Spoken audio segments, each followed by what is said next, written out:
Hello everybody and welcome back to another episode of me talking to a camera for as long as I deem necessary. This video is going to be all about packing, and if that's not your kind of thing then that's absolutely fine. Go and check out a few more videos on my channel. As you may know, me and Sophia went travelling for 3 weeks around Europe, which was incredible.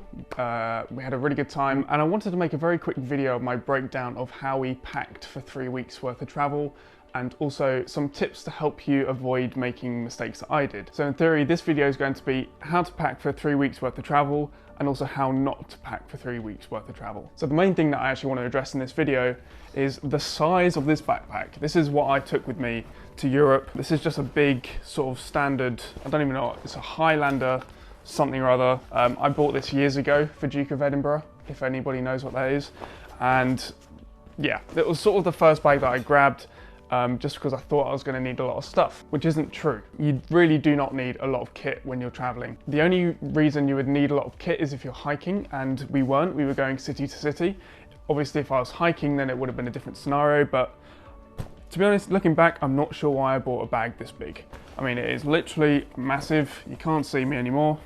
Still my airline tag on there. I guess the end goal for me was to get rid of this bag and move to something a little bit more reasonable. This is a Berghaus bag. It's got grass in it. This is a Berghaus bag. I think this is a 20-litre backpack.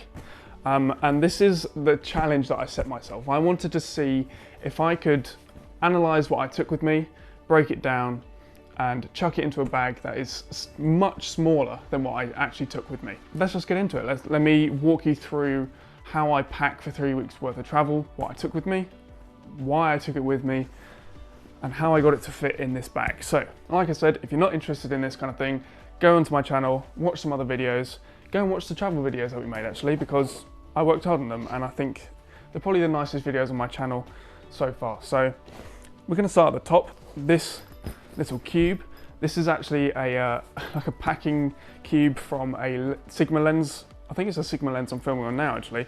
And I just use this to carry my camera in, just because it's padded on the inside, really nice and padded. And it's, you know, it's a size that is pretty compact and I can fit it into my bag. And I actually was able to fit this camera and the microphone that's on top of that camera right now into that little packing cube that I just threw across the room. So this was the camera that I took with me. It's the Canon EOS M3, and it's just got the kit lens, which is a 15 to 45mm lens, and it's image stabilized as well, which is quite handy for on-the-go run and gun filming. And I took this camera with me because I didn't want to take my big camera. The big camera weighs a lot. This weighs pretty much nothing, and it's just a really nice little camera. It's got good autofocus as well, so I knew that I could put it up in front of my face and it would actually focus on me. This camera does not autofocus very well, so that was sort of the main reason that I bought this with me. Light, compact, and just a really good camera to use whilst you're traveling. This was the second camera that I took with me, which is my Fujifilm X100F. I've already talked about this camera a lot on this channel. Most of my street photos on this channel and all my street journal series are based around the Fujifilm X100F. Not much more to say about that. If you want to see my thoughts on it, go check out the street journal series as well. I will link that down below for you to go and check out. But there you go, travel camera, got filming, photo, pretty much sorted. Now on the technology front of things, obviously when you're on the go, charging things is always a bit of a hassle. So I came up with this sort of hack, and don't take my word for this because I don't actually know how safe it is. It's basically you just take an extension cord and you put the adapter on the end of the extension cord, and then you don't have to think about getting lots of adapters for your plugs essentially. So you've got all your UK or wherever you're from adapters, and then you just need one on the end of here. I don't know how safe that is in terms of like different amperages or whatever they're called. If anybody has any idea whether that's actually a good idea to do that, then please say so, because I do not want to be responsible for burning somebody's apartment down. I think the thing that everybody's interested in is how do you pack for 3 weeks worth of travel, clothing wise. This is how you do it. If you think about it, when you go traveling, you're not going to need to wash your clothes every week or so. You can actually wash them every few days, and you always have the option to like hand wash things in sinks. If you bring in shampoo and things along with you, just use that. So that's what I didn't really consider when I first sort of set off. I imagined that I wouldn't have the facilities to wash things, but of course, if you're staying in Airbnbs or hostels, then you generally will have the facilities to wash your clothes. Hence why you don't really need to bring that many clothes along, despite going away for 3 weeks. This is a Patagonia packing cube. I bought this in France actually, because I thought I didn't have enough things in my life. This is really good actually. So it just sort of opens up flat like that. Oh, hello. And you've got 2 sides. I'm not going to instruct you which side to use. Let's just open it up first of all and let me show you how I would pack. So I've got a pair of shorts and I bought 2 pairs of shorts with me. And then this is how I've packed my t-shirts. So I've just rolled them up and that saves a lot of space. It's a lot easier than trying to fold them and layer them that way. Roll them up. There's quite a few videos on YouTube on how to roll your clothes without creasing them. I will try and watch them and leave a recommendation, but that's sort of how I'd recommend packing those. And I'd just like to point out that I've got 1, 2, 3, 4, 5 t-shirts in here. And also they're all white, so when you're away on holiday and it's nice and hot, you're not going to get absolutely roasted. Because you're going to be wearing something nice and white and reflective. Onto this side is sort of like the socks and underwear. So everybody seems to pack socks and underwear as if they're going to have like a very serious bowel related incident every single day. I would only pack as if you're going to have one very serious bowel related incident once every 3 days or so. So you're going to want to take spare underwear. You're going to want to take spare socks and things like that. I personally just think, you know, if you're taking 5 pairs of underwear and 5 pairs of socks, that should be enough. And just wash them whenever you can. Ideally, don't wear the same pair like 2 days in a row because that's a bit weird. And there's the other pair of shorts in there as well. So socks and underwear, room for shorts as well. And then on this side, just t-shirts. And that just folds up into this nice little neat package like so. So I'll leave an affiliate link in the description for the Patagonia packing cube. I'm not sure what size this is, but I'll try and find out. And yeah, just a really handy little thing to have in your bag. It just keeps everything compact, concise, and yeah, I just think it's quite a cool little thing to have. So water bottle is absolutely essential, especially if you're walking around hot countries. We were in France when the big heat wave happened this year, so I know in Faversham it was like 40 degrees. I can't remember what it was in France, but it was definitely climbing near to that. Water bottle is absolutely essential. You've got to stay hydrated. If you don't stay hydrated, you're going to get yourself into sticky situations. In this front pocket here, I'm just keeping this, which is what I attached to the bottom of my camera as like a little selfie stick. I've actually pre-ordered the new Switch pod as well, which is live on Kickstarter. So that should be coming sort of mid-September-ish. But of course I didn't have that from when we go away, so I was using this, which is just a Manfrotto Pixie. I think that's what it's called, Pixie. Pretty cheap, all metal, apart from this little bit of plastic at the front. And then, yeah, just really easy to use. Just hold it out in front. Just gives you a little bit of extra grip and a little bit of extra reach. So that's a pretty good little piece of kit to have. Wash bag. I made a pretty big switch recently.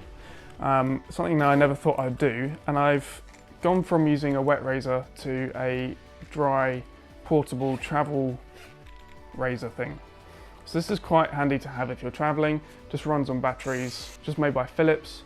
I think it was like £16 or something like that. So, and again, links for everything will be in the description, and I'll try and make them as many as I can affiliate links. So if you buy from any of those links, then I get a small commission at no extra cost to you. You help the channel out, you help me out. I greatly appreciate it. Like 0 parabens and alcohol deodorant. I think that's important to have. You don't want any aluminium getting in you. My inhalers, because my lungs don't work. 0 waste toothbrush. Toothpaste, nail clippers, because if you're walking around, the last thing you want is like long nails. And then obviously shampoo and things would go in there as well. I was just trying to keep the size of this pouch down to a minimum. Obviously you can get like travel toiletries and things. I would probably recommend getting like a reusable glass one, or just buying like a reusable plastic one and just filling it up from bigger bottles that you buy. Just try and keep your waste down to a minimum. This is a microfiber travel towel. I'm not a big fan of these like microfiber towels, but they are pretty handy for like quick dry stuff. I used this at the beach and then just washed it when I got back so it didn't get all crusty with the seawater. Packs down pretty small and it's light, so it's a towel. Like any sort of medication or anything, I have pretty bad allergies, so hay fever is essential. I do have prescription ones, but these pretty much do the same job anyway. So got a bunch of those in there. There you go, over there, and just like paracetamol and things for headaches. Pretty much it for the whole bag, apart from around here. I've just got my MacBook, which I did take with me. I sort of ummed and ahed about taking it with me, just because I didn't know about like security and things like that, but I decided I would. We were spending about 4 hours on average on a train every few days, so that gave me time to edit video. So what I do is I just offload and edit the video from the trip we had just been on, edit that in one go.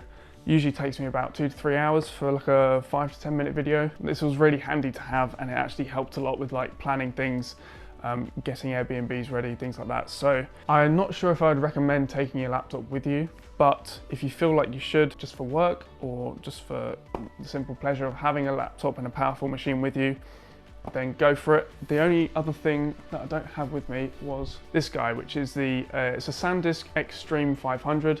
This is a 250 gigabyte SSD. And the reason I took this was I'd heard quite a few horror stories of people editing on trains and they're spinning disks in their laptops, because this isn't solid state. They're spinning disk in their laptop seizing up and getting damaged. So I know you'd probably say, well, why would you even bother editing on a train then? So I got a solid state drive not too long ago, actually. I think it was about a year ago, just in case anything goes wrong. So any like micro vibrations or anything sort of mess up your laptop, you've always got a backup of all your footage, and all of the vlogs and everything is on this hard drive. I edited off this hard drive and it seemed to work perfectly well. Final Cut Pro didn't stutter or anything with it. So yeah, I'd recommend just bringing a backup drive as well. So that's pretty much it. That's all I sort of was able to condense it down into, and that is literally all of the stuff I used on a trip. It'd be pretty easy to say, oh, I'd like to see you sort of survive and do this within 3 weeks. But actually, this is, honest to God, the only stuff that I actually used whilst I was away. If you're in Airbnbs, sometimes they'll be a bit funny about you using washing machines, but generally it'll be all right. And then if you're in hostels, I assume they would have washing facilities and things like that. So I wouldn't worry too much about not being able to wash your clothes. Traveling is not a fashion show, and you gotta be pretty smart with what you wear. So you're gonna want to have functional footwear, functional clothing, probably take a hat with you as well, especially if it's sunny. And trust me, we were walking through Milan, I was wearing a shirt that had a coffee stain on it and the same pair of shorts I've been wearing for like 2 days or something. Fashion capital of the world, and I looked a little bit homeless, but that is travel for you, I guess. But all in all, it's actually a really fun exercise to see what you can get away with not taking. I think definitely these days, people are trying to condense the amount of clothing they have and just using what you have. And I think embracing a sort of a more minimalist approach to all of your clothing and all the kit that you take definitely makes things a little bit simpler. I managed to reduce that massive like 40-litre bag into a 20-litre bag. I just think next time I go traveling, I'm going to do the exact same that I've just done, and it should be a much more enjoyable experience. Hopefully you've learned something from this video. Thank you very much for watching. If you haven't seen the travel videos that we were producing along the way, go and check those out. It's in the Europe 2019 playlist. I'll leave a link below. If you don't follow me on Instagram, go check me out. It is @SamVHolt. And go and follow Sophia as well. It's @Sophia_explores. But also be sure to check out the affiliate links down below. Every purchase that you make through that helps my channel out immensely. Don't forget to leave a comment and leave a like, and also subscribe for more videos. But apart from that, thank you very much for watching, and I shall see you in the next video.